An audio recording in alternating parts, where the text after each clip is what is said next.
Happy birthday, Mom. It's December 23rd, 2014. It's been a long time since we talked, and I wanted to reflect. It's your birthday, but you haven't been physically around since 1988. I do miss you, and I remember you from when we traveled to San Francisco at the Golden Gate Bridge, long time ago. But you still have an impact on my life, and I wanted to wish you a happy birthday and save my thoughts about this on video for all to see, make my story public. A lot of people say I should share the story of my relationship with my parents. April 1st, 1988, we were in a plane crash together, and just the three of us, and I'm the lucky one. They both passed away. Uh, and I want to reflect on some teachers that helped me through it. So, Mom, you can hear it, me actually verbalize it. There's two really specific teachers that were in my high school.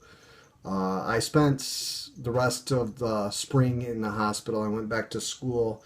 I went to Kent School in Connecticut, a really good boarding school, and I guess I'm saying a little bit, and most of the teachers felt sorry for me. I broke my back, both my legs, spent time in the hospital. But there were two teachers that really stood out and helped form who I am so that I didn't just end up being another tragic story of somebody who had tragedy in life and fell a victim to it. The first one was William H. Armstrong. And when I was in the hospital, he sent me this book, his story about going through the grief and loss of his wife. And if you're ever going through a hard time, I recommend you find this book, Through Troubled Waters by William H. Armstrong. He's also the author of Sounder.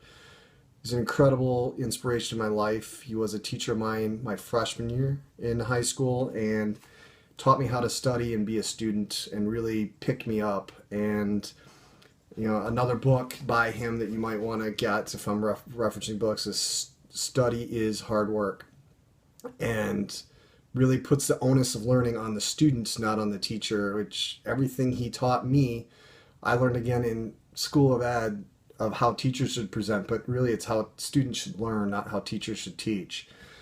And he made me realize that I needed to pick myself up and that I would get through it and make it, especially by sending that book to me while I was in the hospital.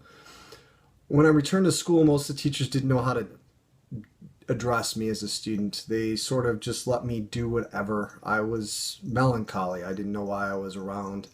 But one teacher I had that year, a U.S. history teacher named Mr. Rand, I want to say thank you because you pulled me aside probably about a month into the school year and said, "Wake up. I know you've been through," he basically said, "I know you've been through hell and back, but you're still here and you need to learn." And he held me accountable for my learning, whereas some of the other teachers sort of just let a lot of things slide. And I think that's a message I take in my teaching now and teachers should hear is you got to be firm and fair. You got to recognize students where they are, but also tell them where they need to be. You got to be blunt because I was slacking and Mr. Rand wouldn't tolerate it. It woke me up for a little while. I didn't really, the message didn't really totally resonate until I got to college and fell flat on my face again. But I want to thank Mr. Armstrong, who's sadly no longer with us. He was a big inspiration in my life. I want to thank Mr. Rand. The Kent School community did help me almost as much as my family. And my grandparents obviously were incredible helping me get through the tragedy.